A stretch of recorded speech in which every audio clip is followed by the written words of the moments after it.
예전에 한국의 한 신문에서 이런 글을 읽은 적이 있습니다. 우리는 정말 열심히 산다. 아침 일찍 조찬 모임에 가거나 학원에 가면서 하루를 시작한다. 종일 정신없이 일하고 야근도 다반사다. 주말은 주말대로 등산, 골프 등 취미 활동에 바쁘다.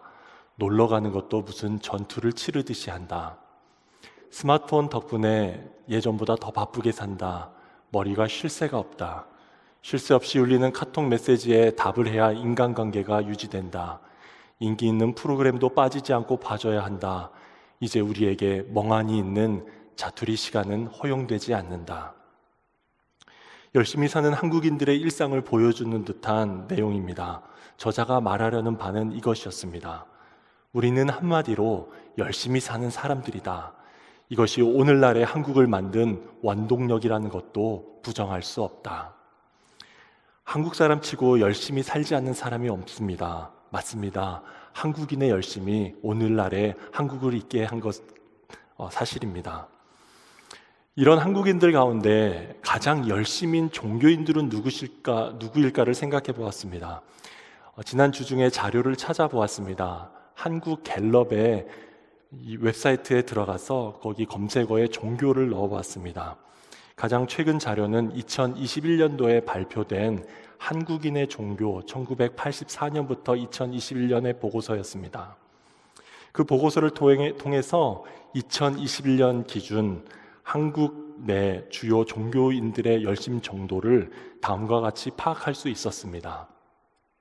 주 1회 이상 종교시설 방문율, 개신교인들 중에서 57%, 천주교인들 42%, 불교인 1%, 주 1회 이상 경전 독서자 비율, 개신교인들 중에 42%, 천주교인들 중에 35%, 불교인들 중에 3%, 하루 1회 이상 기도자 비율, 개신교인 37%, 천주교인 31%, 그리고 불교인들 5%였습니다. 개신교인들이 모든 지표상 1등으로 열심입니다. 사실 80년대 개신교인들의 열심도는 훨씬 더 높았습니다. 과거 최고점에 비하면 개신교인들의 열심은 예전 같지 않다고도 말할 수 있습니다. 그래도 타 종교인들에 비하면 한국에선 개신교인들이 여전히 가장 열심히 종교활동을 하고 있습니다. 통계를 통해서 열심히 살고 있는 한국인들 중에 개신교인들의 열심이 특별하다는 말씀을 드렸습니다. 이러한 상황은 미국에 살고 있는 우리 한인들에게도 적용되리라 믿습니다. 미국 내에 있는 한인들은 다른 어떤 인종들보다도 열심히 살고 있습니다. 또한 한인들 중에도 다양한 종교 분포가 있을 수 있는데 한인 교회의 교인들의 열심은 누구도 쉽게 따라오지 못할 것 같습니다. 오늘 함께 예배를 드리는 교우분들 역시 지난 한 주간 얼마나 열심히 살아오셨을지 짐작이 갑니다. 각자의 자리에서 열심히 사시다가 또 각별한 열심을 가지고 이 자리에까지 나오셨습니다. 이렇게 열심에 대해 말씀을 드리면서 자연스럽게 성경에서 나오는 한 사람을 떠올리게 됩니다. 성경에서 열심하면 빠뜨릴 수 없는 사람입니다. 바로 열심히 특심이었던 사람, 사울이라고도 하는 바울이라고도 하는 사울입니다. 사울은 하나님을 잘 믿는 유대교 청년 지도자였습니다. 그는 자신의 신앙과 그리고 자신에게 주어진 일에 최선을 다하는 사람이었습니다. 최선을 다해 하나님을 열심히 섬기던 사람이었습니다. 사울이 자신의 열심에 대해 이렇게 말했던 적이 있습니다. 그의 고백을 예전 성경 번역으로 한번 읽어보겠습니다. 내가 이전에 유대교에 있을 때 행한 일을 너희가 들었거니와 하나님의 교회를 심히 박해하고 멸하고 내가 내 동족 중 여러 연갑자보다 유대교를 지나치게 믿어 내 조상의 유전에 대하여 더욱 열심히 있었으나 내가 8일 만에 할례를 받고 이스라엘 족속이요 베냐민 지파요 히브리인 중에 히브리인이요 율법으로는 바리새인이요 열심으로는 교회를 박해하고 율법의 의로는 흠이 없는 자라. 사울은 두 곳의 서신서에서 자신의 열심에 대해 자부하며 말했습니다. 그의 열심은 순수한 신앙적인 열정, 끝을 봐야 하는 강한 의지, 절대 질 수 없는 성격으로 이루어져 있었습니다. 사울은 유대교 신앙에 대해서 아주 순수한 열정을 가지고 있었습니다. 고로 그 신앙의 위협이 되는 모든 요소들을 가만히 둘 수가 없었습니다. 자신의 신앙을 혼탁하게 만드는 자들을 어떻게든 잡아들이려고 온 이스라엘과 다른 나라들에까지 찾아갔습니다. 그는 한 번 하면 아주 끝장을 보는 성격이었습니다. 그는 대적들을 박해하다 못해 박멸해버리는 것이 목표였습니다. 또한 자신의 율법을 지키는 데 있어서 흠이 없다고 했습니다. 그에게는 조그마한 흠도 허용할 수 없는 강한 의지가 있었습니다. 그의 지기 싫어하는 성격도 엿볼 수 있습니다. 여러 연갑자들보다 지나치게 믿었다고 했습니다. 즉 다른 유대교 동지들 또래들 중에서 독보적인 존재가 되고 싶었습니다. 굳이 연갑자들을 언급하는 것으로 보아 주변 누구에게도 지고 싶어 하지 않았던 것을 알 수 있습니다. 사울은 순수한 열정으로 끝장을 봐야 하는, 지기 싫어하는 그 열심으로 하나님을 섬겼습니다. 그런데 그렇게 열심히 살던 바울의 삶에 반전이 시작되었습니다. 어느 날 사울의 열심에 제동이 걸렸습니다. 지난주에 들었던 것과 같이 다마스쿠스로 가는 길에 있었던 일입니다. 갑자기 하늘에서 환한 빛이 비추었습니다. 사흘 동안 앞을 보지 못하는 상황이 되었습니다. 가장 앞장서서 이끌어야 할 사람인데 이제 다른 사람들의 도움을 받아야 할 상황이 되었습니다. 외부적인 영향에 의해 그의 열심이 완전히 제어되었습니다. 바로 그때 오늘 읽은 본문에 나오는 아나니아라는 예수님의 제자가 사울을 찾아왔습니다. 아나니아라는 이름이 낯이 익은데 사도행전에만 아나니아라는 인물이 3명이나 나와서 조금 헷갈리긴 합니다. 여기에 나오는 아나니아는 5장의 삽비라의 남편도 아니고 23장에 나오는 대제사장 아나니아도 아닙니다. 여기 나오는 아나니아는 다마스쿠스에 살면서 예수님의 음성을 들을 정도로 예수님과 친밀했던 또 다른 아나니아였습니다.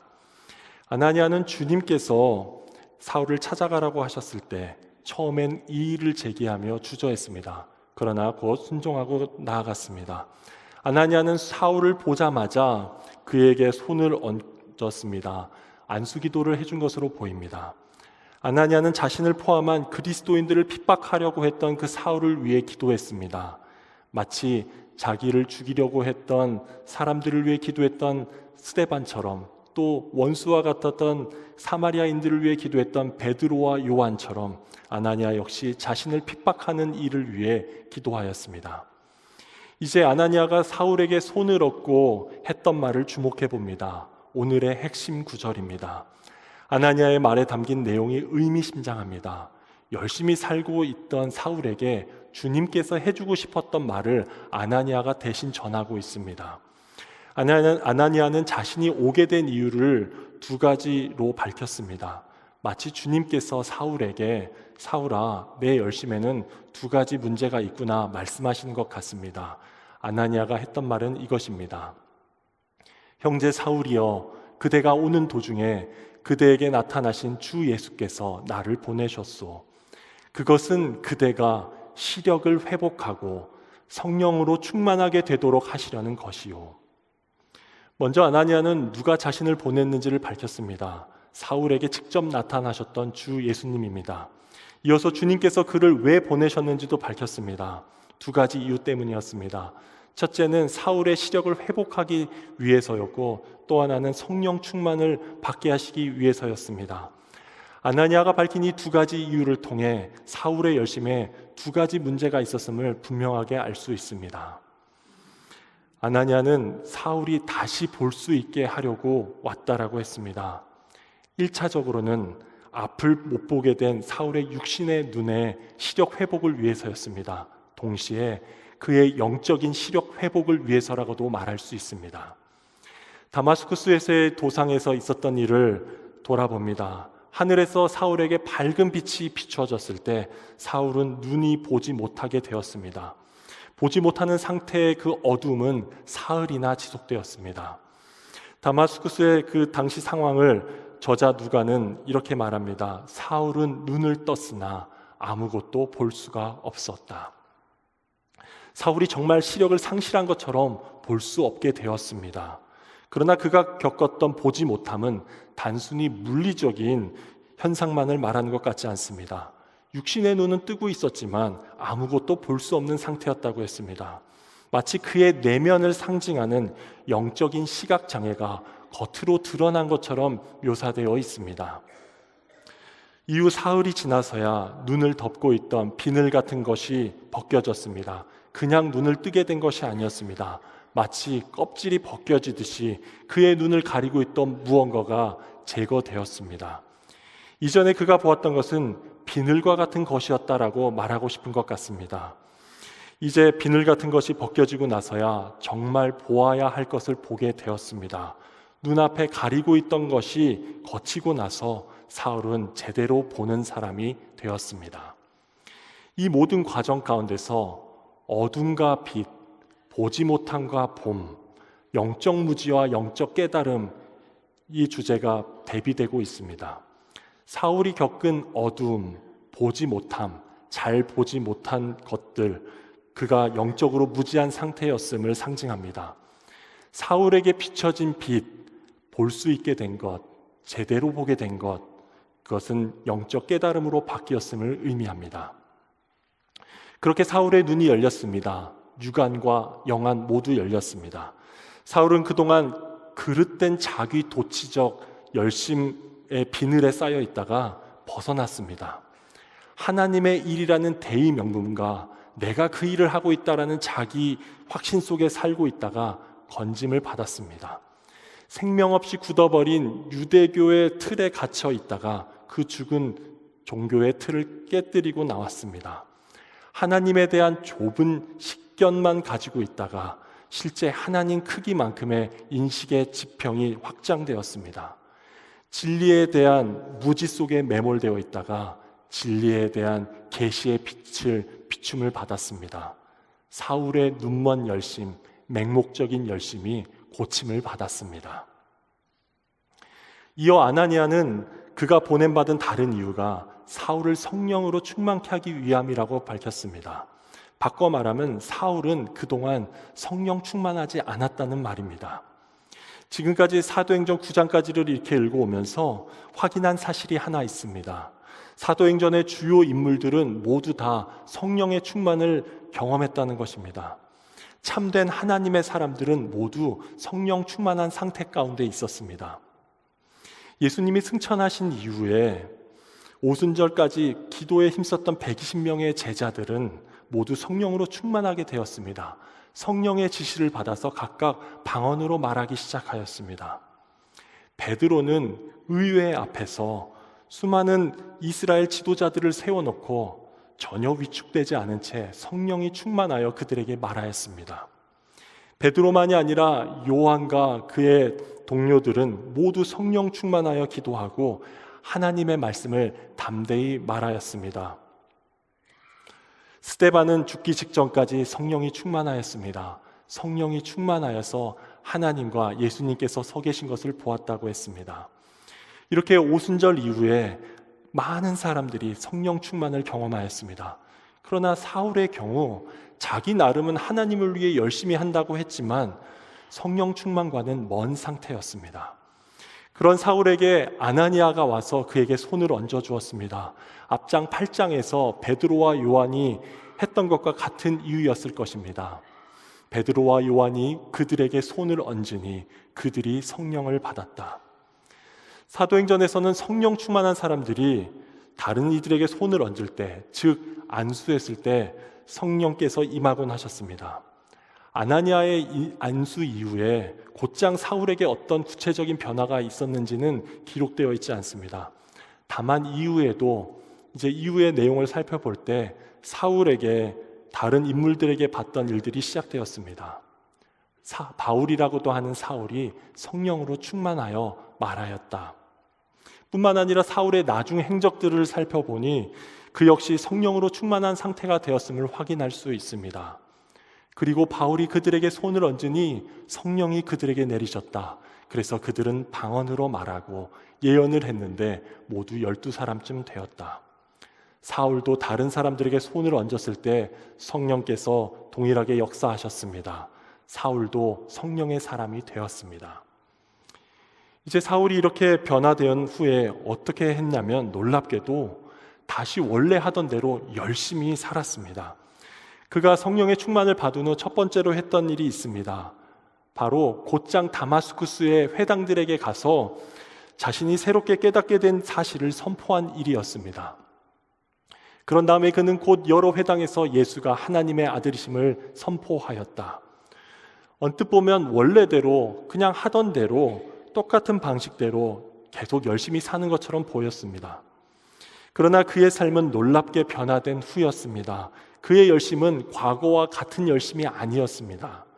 그 전까지는 성령 아닌 다른 것들로 충만한 상태에서 열심을 내었습니다. 즉 율법주의 혹은 다른 사람들에 대한 미움과 증오, 자기 의지와 자기의 등으로 가득한 상태였습니다. 그러나 이제는 그가 성령으로 충만한 사람이 되었습니다. 성령께서 함께 하셔서 성령께서 주시는 충만함을 가지고 열심을 갖게 되었습니다. 그렇게 성령과 관계없이 살았던 사울의 열심이 고침을 받았습니다. 성령 없는 열심으로 살던 사울이 성령 충만함에서 비롯된 열심으로 살게 되었습니다. 지금까지 열심히 살던 바울을 주님께서 멈춰 세우신 이야기를 나눴습니다. 주님께서 눈이 먼 열심과 성령 없는 열심으로 달려가던 바울을 붙잡아 세우셨습니다. 그냥 멈춰 놓기만 하신 것이 아니라 그의 육신과 영혼의 눈을 열어주셨습니다. 성령으로 충만하게 하셨습니다. 그동안 하나님을 위해 열심히 살았다고 했던 이 사울은 사실 하나님 나라의 회방꾼으로 살았습니다. 그러나 이 사건 이후 그는 하나님께서 친히 택하신 그릇으로서 놀랍게 쓰임받기 시작합니다. 바로 오늘 이 시점부터 사도행전은 베드로와 같은 옛 사도들의 이야기에서 새로운 사도의 이야기로 점차 전환됩니다. 이제 주님께서 열심히 살던 이 사울을 멈춰 세우시고 눈먼 열심과 성령 없는 열심으로 살았던 그 사울을 고치신 이야기를 들으면서 현재 우리의 삶을 돌아봅니다. 설교 초반에 한국인의 열심이라는 보고서를 언급하면서 한국 개신교인들의 열심에 대해 말씀드렸습니다. 그 자료 가운데 제가 말씀드리지 않은 부분이 하나 있습니다. 조사 결과 가운데 가장 눈에 띄는, 동시에 가장 마음을 아프게 하는 부분입니다. 바로 비종교인들의 종교별 호감도입니다. 이제 많이 들으셔서 익히 아시겠지만 2021년 기준으로 비종교인들의 종교별 호감도 순위는 1위 불교, 2위 천주교, 3위 개신교입니다. 구성원들이 가장 열심히 신앙생활을 하고 있는 개신교의 호감도가 가장 낮습니다. 개신교에 대한 호감을 갖는 사람은 한국 사람 10명 중에 1명이 채 되지 않습니다. 개신교인들의 대단한 열심은 좋은 열매를 맺지 못해 왔습니다.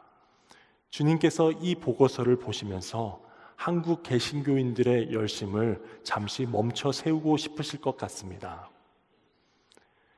우리의 삶도 마찬가지일 수 있습니다. 우리도 정말 열심히 삽니다. 끝나지 않는 집안일을 합니다.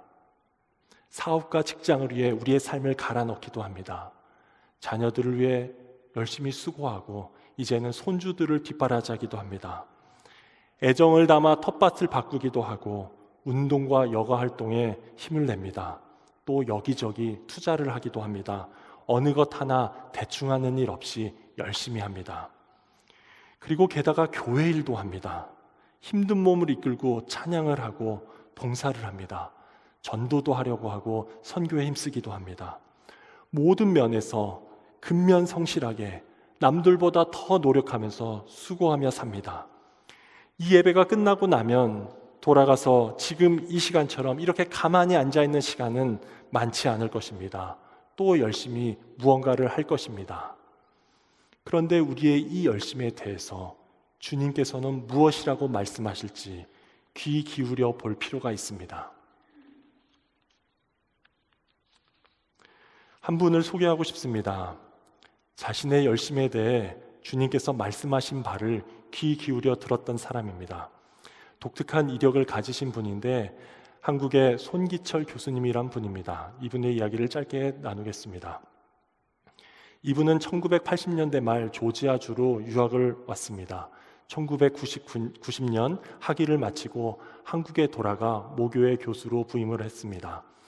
그분이 한국에 돌아가서 첫 7년과 8년 정도 가장 헌신했던 일은 바로 창조과학이라는 것이었습니다. 전공 분야 말고 창조과학의 분야에서 하나님을 섬기는 것은 가장 큰 보람이었다고 합니다. 교회에서 요청이 있기만 하면 열의를 제치고 강연을 다닐 만큼 열심이었습니다. 어느 날 기도 가운데 자신의 과거를 돌아보는 시간이 있었답니다. 송 교수님은 칭찬을 받을 요량으로 하나님께 물었습니다. 주님, 제가 참 많은 일을 했죠? 라고 질문했습니다. 그런데 마음 깊은 곳에서 울림이 왔습니다. 나는 그 일을 하나도 인정해 줄 수 없다 라는 대답이었습니다. 송 교수님은 충격을 받았습니다. 그 일에 열심을 낸 이유는 오직 한 가지, 하나님께 잘 보이기 위해서였습니다. 그런데 하나님께서 하나도 인정하시지 않으신다니 몹시 당황스러웠습니다. 내가 유일하게 잘했다고 하나님 앞에 내세울 수 있는 것이 이것 하나뿐인데 설마 내가 잘못 들었겠지. 그는 다시 한번 여쭈어 봤습니다. 하지만 주님께서는 동일하게 대답하시는 것 같았습니다. 그는 곧바로 이유가 무엇입니까? 라고 되물었습니다. 주님의 응답입니다. 내 일이 아니라 너의 일이었기 때문이다. 너는 최선을 다했을지 모르지만 나는 구경만 했단다. 송 교수님은 그제서야 깨달았습니다. 육신의 행위로 최선을 다하는 것, 세상과 교회에서 인정을 바라는 마음으로 하는 것 모두 하나님께서는 원치 않으셨다는 사실입니다. 7, 8년간 열심히 하나님의 일을 했지만 그 열심은 소용없는 일이 된 것처럼 느꼈답니다. 이후 그분은 딱 멈춰섰습니다.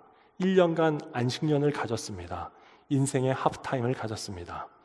그때 일생일대의 변혁이 시작되었습니다. 그분이 성령님을 만나고 성령님과 동행하기 시작하였습니다. 그때부터 성령 하나님의 인도를 받는 삶을 살기 시작했습니다. 이후 대학 교수로서 계속 훌륭한 연구 성과를 내는 것, 학회에서 영향력을 갖고 활동하는 것, 학생들을 잘 가르치는 것 모두 중요하게 여겼습니다. 그러나 그분 안에 성령님께서 오신 후 많은 점이 달라졌습니다. 학회의 꽃이라고 불리는 학회지 편집장 일을 받게 되었을 때, 또 수억 원의 연구비가 책정된 프로젝트의 총책임을 받았을 때 그는 기도부터 했습니다. 그 후로 삶에 어떤 기회가 주어질 때면 늘 기도부터였습니다. 기도한 후엔 때론 세상 눈엔 어리석은 포기라고 보일 만한 결정들도 했습니다. 즉 그분의 관점이 달라졌습니다. 성령님을 만난 후 자신의 열심을 따라서가 아니라 하나님의 뜻대로 살 수 있게 되었다고 고백했습니다. 사실 송기철 교수님에 대한 치유 사역 다양한 평가들이 있습니다. 주님의 평가는 어떠하실지 모르겠습니다. 다른 건 몰라도 적어도 초기 7, 8년간 했던 일에 대한 주님의 평가는 분명하리라 믿습니다. 그분이 성령 없이 맹목적으로 했던 일에 대해서는 주님께서는 인정하실 수 없으셨습니다. 구경하듯 보고 있으실 수밖에 없으셨습니다. 이제 자기 열심으로 점철된 7, 8년의 시간이 지나고 난 후에 잠시 멈춘 후 분명 많이 달라진 것 같이 보입니다. 그분이 성령의 역사를 경험한 후에 영적인 안목이 바뀌었습니다. 더 이상 맹목적인 자기 열심으로 살지 않게 되었습니다. 성령님과 함께하는 삶을 살게 되었습니다. 이런 일은 오늘 말씀에 나왔던 사울이나 손기철 교수님 같은 분에게만 일어나는 일이 아니라고 믿습니다. 우리 삶 가운데도 이런 변화를 기대해 봅니다. 혹시 오늘 말씀을 듣고 계신 분들 가운데 사울이 경험했던 일을 최근 나도 겪고 있는 것이 아닌가 생각하시는 분이 계실지 모릅니다. 하나님께서 나를 잠깐 멈춰 세우신 것 같기도 하고 또 빛이 없는 깜깜하고 답답한 상황 가운데 두신 것 같다고 하실 분들입니다. 몸에 문제가 생겼다거나 어떤 이상이 발견되었을 수도 있습니다. 사랑하는 누군가가 갑자기 곁을 떠날 수도 있습니다. 부부나 친구와 같은 가까운 사이 가운데 걷잡을 수 없이 어려워졌을 수도 있고 사람들로부터 오해를 받게 되었을 수도 있습니다. 전혀 예상하지 못한 일이 일어났을 수도 있고 잘 되던 일이 어려워졌을 수도 있습니다. 마땅히 뾰족한 수가 없어서 그냥 가만히 있는 것밖에 할 수 있는 것이 없다고 하실 수도 있습니다. 여러 버거운 일들이 한꺼번에 몰려온다고 느끼시는 분이 있으실 수도 있습니다. 어쩌면 하나님께서 사울에게 하셨던 것처럼 열심히 사는 우리에게 제동을 거시는 것일 수 있습니다. 사울에게, 손 교수님에게 하셨던 것처럼 우리를 멈춰 세우시고 우리의 열심에 대해서 무언가 말씀하시고 싶으실지 모릅니다. 오늘은 성령 강림 주일입니다. 열심히 살던 사울이 강제로 멈춰섰던 것처럼, 손 교수님이 자신을 돌아봤던 것처럼 우리 역시 잠시 멈춰서 자신을 돌아보기에 매우 적합한 날입니다.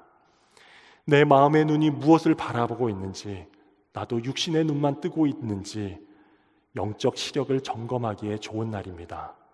나도 분명히 열심히 살고 있는데 내 속에 무엇으로 충만하여서 이렇게 열심을 내고 있는지 확인하기에 최적의 날입니다. 예전 광고 카피 중에 열심히 일한 당신 떠나라라는 카피가 있었습니다. 오늘 설교 제목에 열심히 사는 당신 멈춰라 라고 패러디했습니다. 오해는 안 하셨으면 좋겠습니다. 열심히 사는 것 자체를 부정하고 무조건 문제 삼으려는 의도는 아닙니다. 나도 모르는 사이에 열심히 살고 있는 것 자체에 의미를 부여하고 열심 자체에 만족하는 맹목적인 열심 가운데 있는 것은 아닌지 분별하자는 말씀입니다. 내 열심이 성령 충만에서 비롯된 열심인지 아닌지, 성령님께서 주시는 열심인지를 점검하자는 말씀입니다. 아나니아를 보내셔서 사울의 시력을 회복시키시고 성령으로 충만케 하셨던 주님께서 오늘 우리에게도 그 일을 행하시기를 원하십니다. 열심히 살고 있는 우리들을 잠시 멈춰 세우시고 우리의 눈먼 열심, 성령 없는 열심을 바꾸시기를 원하십니다. 부디 오늘 이 시간 주님께서 우리 각 사람의 눈을 여시고 성령으로 새롭게 충만케 하시기를 진심으로 기도합니다. 오늘 말씀이 우리 삶 가운데 이루어지길 소망하며 함께 살아계신 성령님 날 붙드소서 이 찬양을 드리고 기도하기 원합니다. 살아계신 성령님 날 붙드소서 날 살피소서 함께 찬양하겠습니다.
말씀을 기억하며 함께 기도하겠습니다.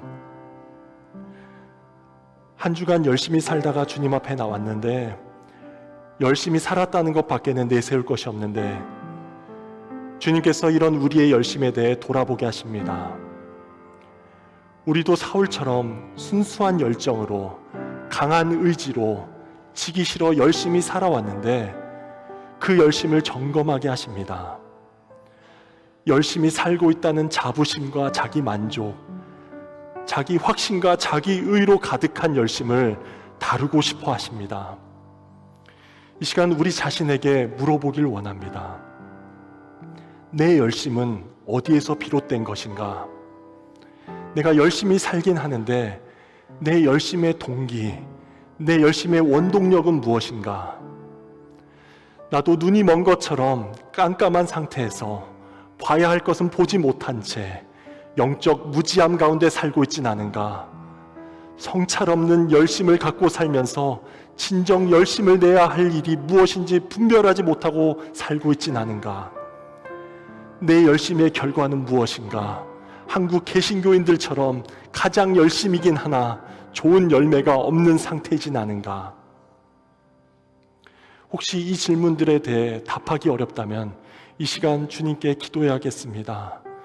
주님, 제 어둠을 밝혀주십시오. 있는지도 몰랐던 내 눈을 덮고 있던 비늘을 벗겨주십시오. 많은 활동과 자기 도취와 자기 의에 인해 닫혀있는 내 영안을 열어주십시오.